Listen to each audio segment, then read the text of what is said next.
Assalamualaikum warahmatullahi wabarakatuh. Waalaikumsalam warahmatullahi wabarakatuh. Halo pemirsa, selamat datang kembali di podcast kita kali ini. Kali ini saya akan menghadirkan kisah seorang kiai dari Desa Raji yang sekaligus ingin menceritakan pengalaman-pengalaman selama menjadi kiai. Bersama saya Muhammad Fidiansah. Di sini saya sudah bersama dengan beliau. Ya, perkenalkan saya di sini Mahfud, Desa Raji. Ya, mungkin tidak pantas ya disebut kiai ya. Karena apa? Karena kiai sedikit perkenalan, kiai adalah iki lo diayai, jarung Jawa. Iki lo diayai, bahkan saya di sini untuk mengayai dalam segi kiai belum bisa. Contoh apa?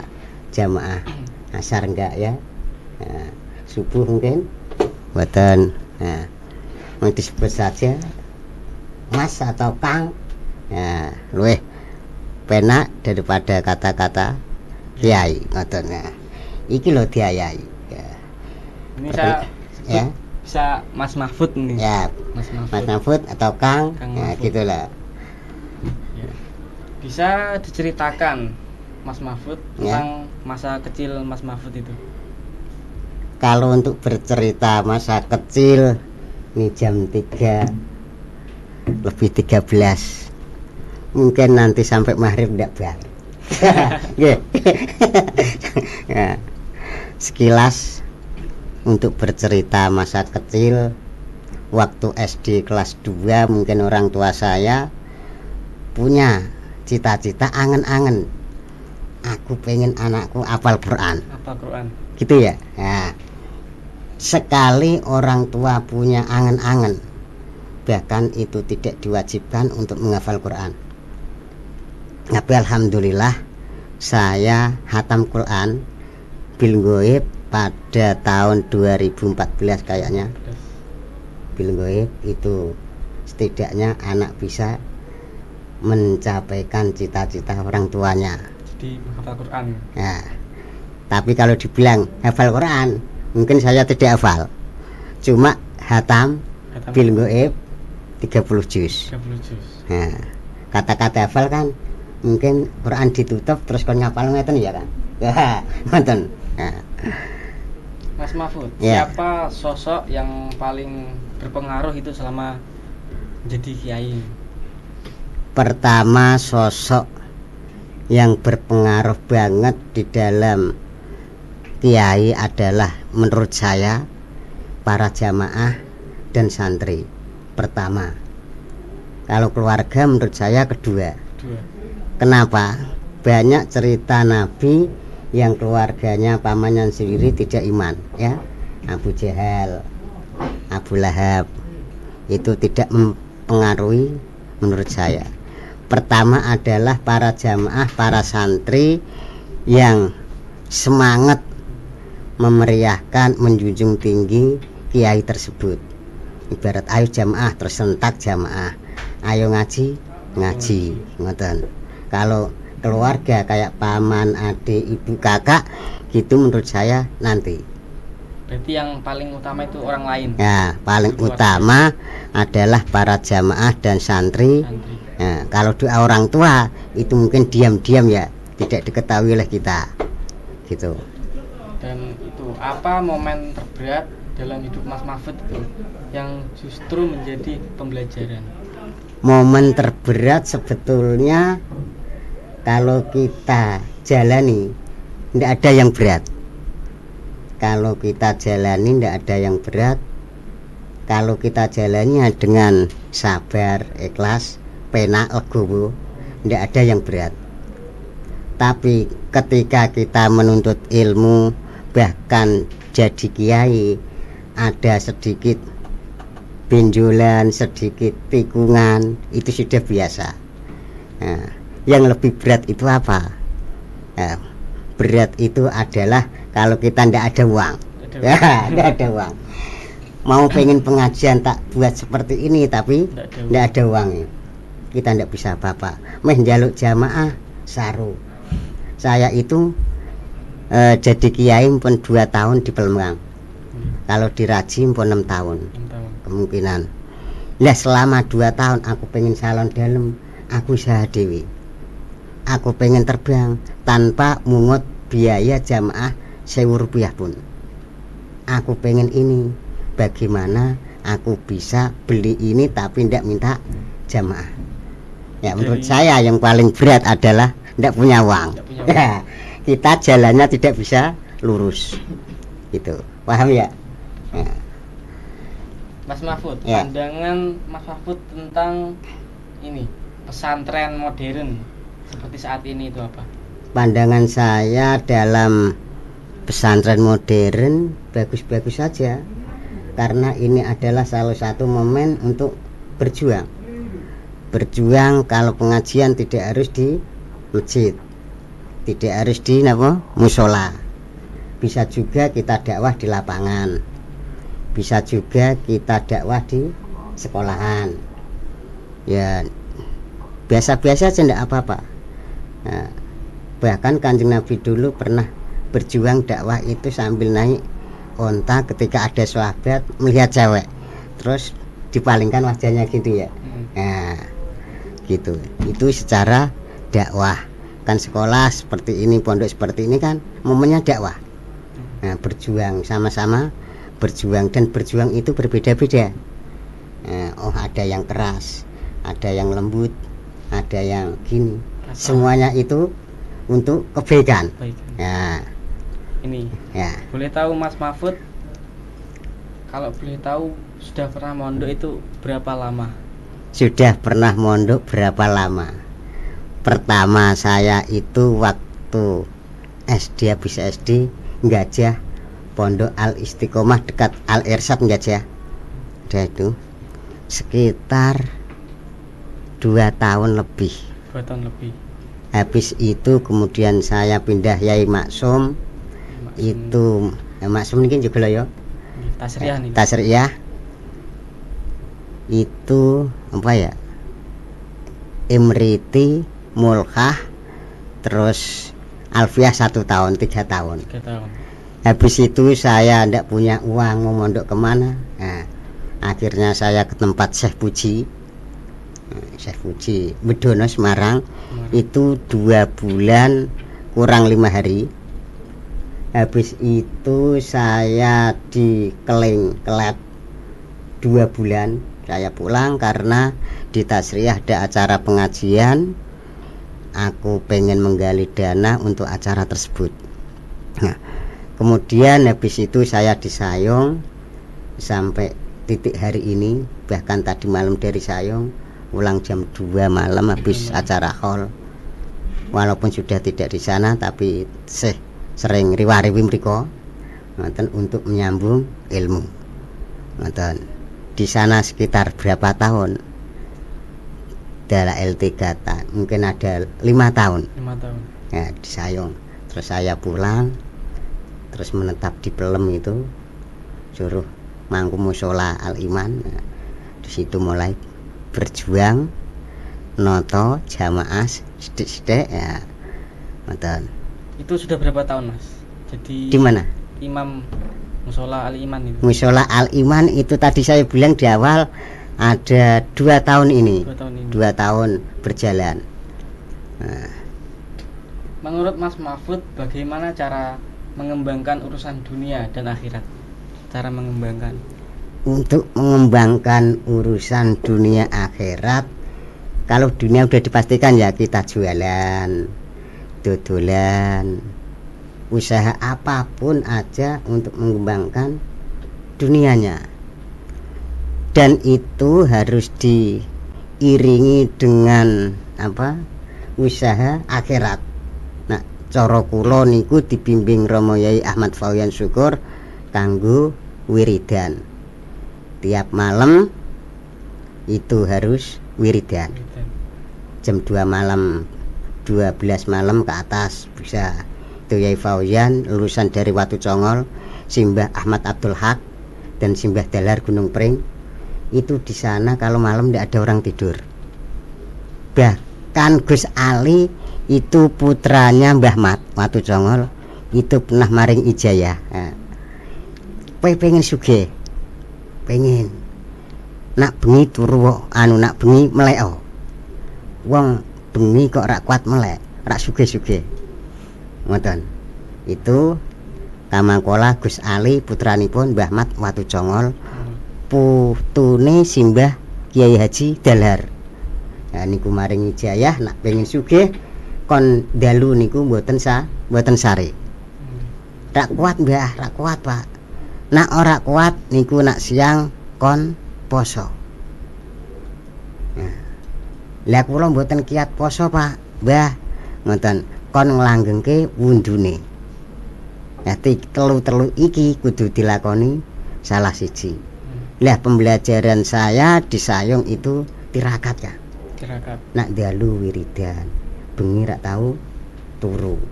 Tapi kok urung sugih-sugih. Ngoten pertanyaane. Kuwi.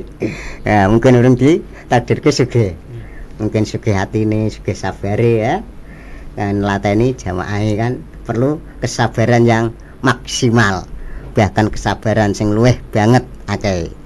Ngoten. Selanjutnya tantangan besar dalam berdakwah. Tantangan besar dalam berdakwah adalah mulai merintis babat alas. Ayo mujahadah angel. Piye carane aku iso cah-cah iki do mujahadah, itu tantangan terbesar bagi saya. Itu ayo Kang terbangan, males, kesel, ngantuk ada acara. Nah, ayo ngaji. Kesel ngantuk ya. Itulah tantangan terbesar buat saya, bagaimana cara iki santri-santri wong-wong sing do nongkrong gelem do ngaji, gelem do melu-melu mujahadah, gelem do ngambah ning mushola. Kan sekarang banyak orang tongkrongan udah tidak ada lagi yang ngawori kayak aku. Kudune harus ngawori wong tongkrongan-tongkrongan do apa ngombe es moni ya. Bisa iki ya. Niku. Kuwi lah tugase santri nyedaki wong ngoten niku. Dicedhaki, nak dirokok kei rokok, di duit kei duit. Wis ora apa-apa. Nongkrong nduk ngoten niku. Nah, nongkrong nak wis apik-apik dadi akrab, kojak terbangan. Jak sholawatan. Nah, kuwi momen tersulit bagi saya mengajak orang seperti itu. Dan sekarang sudah jarang ya berjuang di tempat-tempat esmoni, tempat-tempat ngoten niku. Nah, Mas Mahfud, bagaimana cara menumbuhkan itu semangat anak-anak muda dalam dekat dengan Al-Qur'an? Untuk mempersemangat anak-anak muda, bahkan bukan anak muda saya saja, tapi bahkan anak-anak yang kecil, itu bagaimana menumbuhkan Al-Qur'an. Aslinya sulit kan? Sulitnya gimana ya? Sulitnya gini, sekarang anak-anak sama Al-Quran sudah asing, enak di gaya main HP, kira ngoten. Untuk mempersemangat anak-anak di dalam Al-Quran, saya ulang, itu sangat sulit. Yang terpenting bagaimana anak-anak muda dan bocah-bocah itu bisa sering berkumpul di mushola dulu. Gen seneng ning mushola piye carane. Nah, cah iki seneng terbangan, tokoke terbang kaya aku wingi. Cah iki nak terbangan kok malas, kudu ditukokno ciki-ciki. Nah, kula tiap minggu tumbas ciki-ciki kanggo cah cilik-cilik sing terbangan tiap minggu, Mas. Nah, untuk penyemangat anak-anak. Berarti itu tiap minggu ada terbangan. Nggih, tiap malam Jumat. Nggih, di mushola Aliman Kang. Nah niki kula nembe menggalang bocah-bocah cilik sing gen supaya seneng ten mushola. Saiki kan jarang ya cah cilik-cilik ten mushola. Kadang disengeni sithik wis dorak mara. Bahkan maghrib ana cah nangis geger tak jarno. Tak apa-apa ora usah disengeni, sing penting gelem ning mushola sih. Kalau nanti langsung dipelajari Al-Qur'an menumbuhkan susah. Ning mushola tok wae urung gelem. Meneh kon ngaji. Pernah di mushola saya tiap maghrib ada orang ngaji Quran. 1, 2 ngaji ra nang ngaji Mas. Terus ora. Karena apa alasannya? Orang sekarang itu bisa baca tapi bisa hafalan tapi tidak bisa baca. Coba kalau Allah bisa. Enggak, kula a'udzu birabbin nas, kula a'udzu birabbil falak, dapat jeda tekan alha sak ndure wis ra iso. Kon maca iso maca ra iso. Bar kuwi wonge males meneh ora mangkat. Engko ngaji meneh, Kang. Ngaji meneh kuwi meneh kula Allah meneh. Akhire tekan sing ra iso ora mangkat. Nah, wis susah wisa. Akhirnya yang terpenting adalah bagaimana kita menggali anak-anak muda dan bocah-bocah untuk semangat ke musola. Itu saja terpenting bagi saya. Yang terutama itu harus ke musola. Terus musola bisa nanti jamaah. Kadang minggu siang ada terbangan cacah do latihan. Nak moro terbangan kalau ngoten kok jamaah dhuwur sik. Berjamaah dhuwur kok latihan. Bisa di momen seperti itu. Nanti sedikit demi sedikit akan senang sendirinya. Pandangan Mas Mahfud, pandangan tentang pendidikan Islam di tengah perkembangan zaman ini. Pandangan saya di tengah zaman pendidikan sekarang ini ya seharusnya begini untuk mengikuti zaman. Kalau zaman dulu ndak ada TV, adanya radio, ya sudah ada TV karena perkembangan zaman itu harus seperti ini. Ya, berarti tidak apa-apa HP, tidak apa-apa. Tergantung kita pemakaian HP-nya buat apa dulu. Ya, sama juga dengan mic. Mic dibuat ini ibadah. Tapi mic kalau yang dibuat palapa-palapa, ya, adil ada, ya, tidak ibadah ya. Tergantung kita menggunakannya. Kitab-kitab juga gitu, Al-Quran apa saja kita tinggal kita menggunakannya. HP bisa dibuat ibadah, mic pun buat ibadah. Tergantung awake dhewe cara menggunakannya. Mix bagus apapun kalau di tempat adila, palapa, romansa, tidak ada unsur untuk ibadah. Ya tidak apa-apa. Problem-problem zaman yang semakin meningkat, semakin maju ya. Seperti ini komunikasi semakin canggih. Pandangan Mas Mahfud tentang itu. Ini kan kalau mic itu kan dibuat dari orang non Islam, kayak HP hareng gitu. Ya, non Islam berarti HP rokok ya, mic apa lagi? Aku bahkan non Islam ini, lampu-lampu non Islam. Kalau kita pengen ndak non Islam yang halal-halal beneran, ketika hujan ya nada sangkum mangapo, ya halal tenan ya, bener halal toh. Tapi benda ada unsur non Islaman itu. Terus orang Indonesia masuk kon ngayai sak ngalam dunia. Ya, mungkin tidak bisa. Nah, dalam sehari-hari kita dibuat mudah saja, kan, buat mudah saja, tidak usah dibuat angel-angel. Ngoten. Ketika ada orang ini rak kuat poso, sing penting pajar tangyo niat poso milu sahur. Saya iso narak kuat, urusannya Gusti Allah narak kuat. Sing gawe kekuatan sapa? Gusti Allah kan. Sing penting pajar tangi melu sahur niat poso. Engko nak beduk ngasar jam 09.00 ora kuat, mangan. Ya, soalé ra kuat. Ngoten. Soalé sing gawe kuat kuwi Gusti Allah, la haula wala quwata illa billah. Ngoten. Terus profesi Mas Mahfud selain berdakwah tadi itu apa? Ya, profesi selain berdakwah sana sini ya juga angkringan kuwi. Jadi punya angkringan. Ya, kuwi angkringane kula mulai belajar. Biyen kula ten tasriyah profesi ini selain di pondok ngaji ya. Kula tiap ada pengajian ten Ulum, mungkin jenengan dereng mriki. Niki kula nggawa sak njikoki aqua kalih snack. Ada snack niku lho. Tak pendeti pas pengajian hall.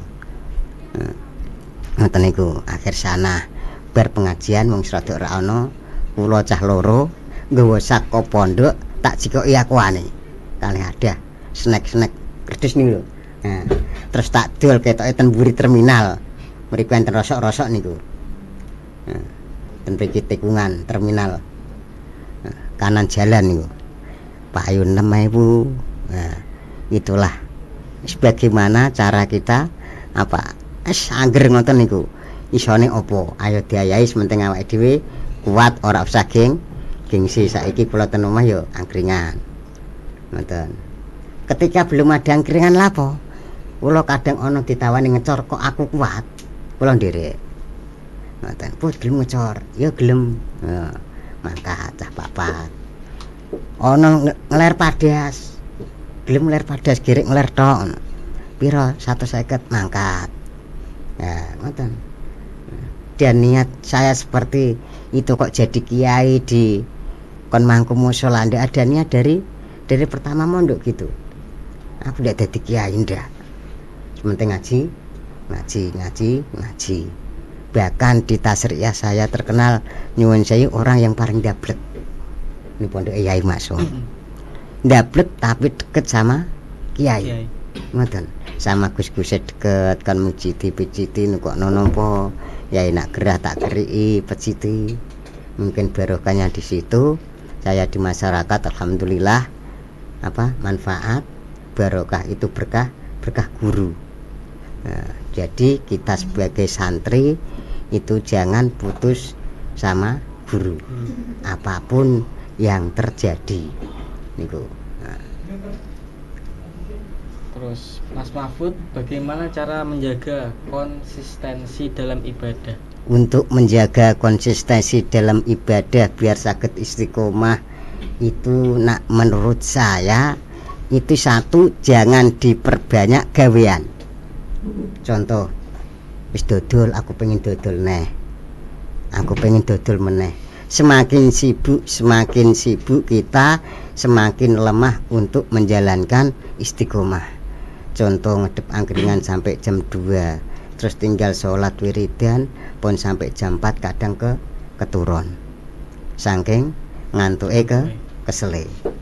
Nah, ngoten. Terus jangan mempersibuk diri kita kalau tidak penting beneran. Sangger tinggal leleh tinggal santai-santai ning kamar niku kula ten kamar lagi metu niki. Nah, dados nek bengi kok sayung terus kula tilem terus buang terus tak tinggal santai jenengan moro rene. Dados untuk bisa istiqomah dalam beribadah membimbing jamaah itu tidak dianjurkan memperbanyak gawean. Ayo apa-apa nanti kalau kita semakin banyak gaweane kita semakin susah untuk istiqomah meh jamaah kesel kan nggih. Nah, meh ngaji rasa ngantuk. Meh napa menghadiri pengajian kholyai ada azahir ada sholawat mafia sholawat wis wegah soalnya awake kesel tidak bisa konsisten untuk beribadah ngoten. Aja terlalu sibuk wis intine ngoten gaweane dilongi. Ini Mas Mahfud coba kasih pesan-pesan atau motivasi kepada anak-anak muda di zaman sekarang ini. Untuk motivasi anak-anak muda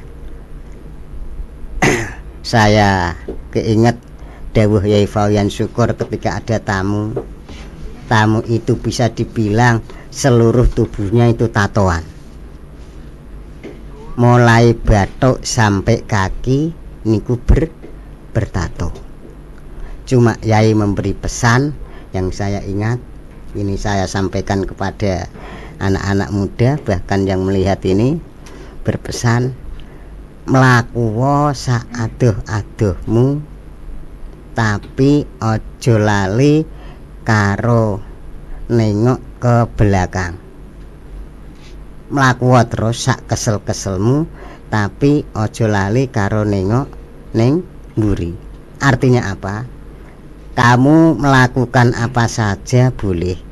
Meh esmoni sedina sewengi entek 30 sedot bungkus meh narkoba entek 10 buhok monggo. Meh zina sewengi cewek ping 100 monggo. Tapi jangan lupa kita menengok ke belakang. Maksiatku wis adoh porong, wis suwe porong, wis akeh apa durung. sejatine kekuatane menungso iku semakin lemah, lemah dan lemah. Ngoten.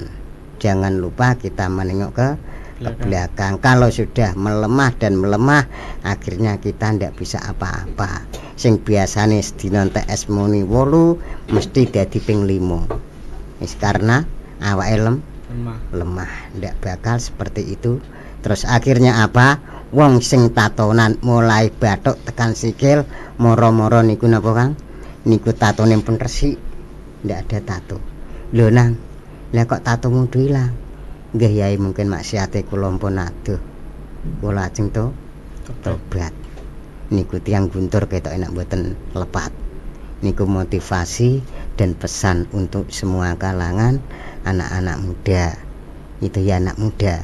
Itu wong Guntur ketoke bekas wong nakal, kaya tatoan, mulai bathuk sampai ujung kaki. Itu pesane Pak Yai Fauyan Syukur seperti itu saya sampaikan kepada kalian semua. Semoga sedikit apa yang saya utarakan, ucapkan barokah, manfaat kepada semuanya.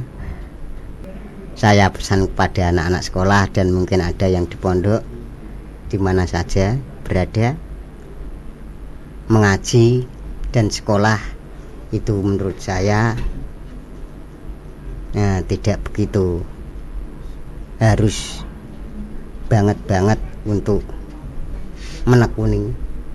Yang kita ingat, yang perlu kita raih adalah untuk mencapai bagaimana ilmu saya bisa barokah, manfaat nanti di masyarakat. Banyak orang yang bisa baca kitab ngliwir tapi tekan omah do merantau. Nggih. Wonten tiang S1, S2, S3, ST, STLR. Tapi tekan omah golek gawean angel. Nggih mboten? Nggih. Tapi apa yang kita harapkan bisa ini sarjana, bisa apa? Itu mungkin susah. Yang terpenting untuk kita bagaimana ilmu saya yang sudah saya pelajari bisa manfaat barokah nanti di masyarakat. Saya tidak bisa baca kitab ngliwir kok bocah-bocah ngoten kan. Alhamdulillah iso ku alif bata manfaat. Aku iso ku tahlil ning musala Kang. Kanggo aku bisa yasin. Delalah kanggo. Ngoten. Intine koyo mondok tekun, kadang ten omah kurang manfaat. Kadang nggih wong Jawa Timur, wong ndi wae niku kathah wong sing napa maca kitab Quran fasih, kitab ngliwir tapi tekan masyarakat kurang barokah. Lah bagaimana agar kita bisa mencapai barokah itu? Dekatlah kepada Pak Yai, Pak Guru, siapapun itu kiainya, siapapun itu gurunya harus kita hormati. Setidaknya kalau kita ketemu salaman dicium, di ambung astone dihormati. Ngoten. Nah iso di salami kayak amplop rong plek. Nggih lho. Ya ngoten. Ya iki sapa nek mboten santri-santrine. Ya. Wak damel tumbas bensin. Mesti ya Allah, iki muridku kok apik ngene paring barokah. Dulu saya itu tidak sebarokah, tidak manfaat ini Kang. Karena saya biyen pas ten tasriyah, tak ulang lagi, karo Ustadz aku wani nyuwun sewu, ketika ada larangan ini aku bantah. Tapi setelah di masyarakat saya montang-manting ketemu Pak ini, saya jaluki ngapura. Pak ngapurane biyen pas ten pondok kula kathah salahipun, kathah lepatipun, kula nyuwun ngapunten, nyuwun berkah doanipun. Mugi-mugi ilmu ingkang panjenengan dipelajari kalih kula manfaat barokah. Setiap guru ketemu tak jaluki ngapura, siapapun dia, tak ambung tangane tak jaluki ngapura, tak suwuni doa berkah. Sampai sekarang alhamdulillah.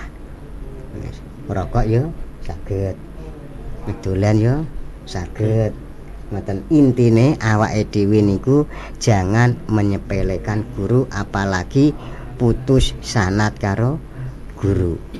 Dengan sekolah meniki guluni sinten mawon halal bihalal domoro setidaknya enten ulum di parani tiap ada acara. Jangan sampai lupa kepada guru, insya Allah barokah manfaat. Oke, dari pelajaran yang dapat kita dengarkan tadi, kita dapat mengambil sebuah ilmu yang berguna untuk bekal kita nanti, terutama Amin. untuk anak-anak muda di zaman Amin. sekarang ini. Terima kasih. Sekian podcast kita kali ini. Sampai jumpa di podcast kita selanjutnya. Wassalamualaikum warahmatullahi wabarakatuh. Waalaikumsalam warahmatullahi